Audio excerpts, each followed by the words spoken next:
how to recover deleted call recordings on Android. So for that, you have to watch this video till the end and dive into the process.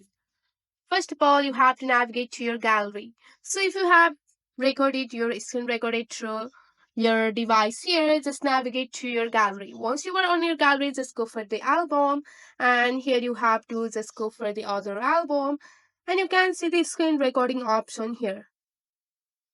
Also, you can go for the screenshot, and so here you can find the screen recording here. You can see that.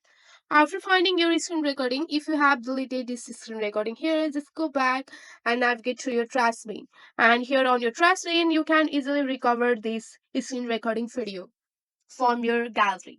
So if you have used the screen recording app, navigate to your screen recording app here.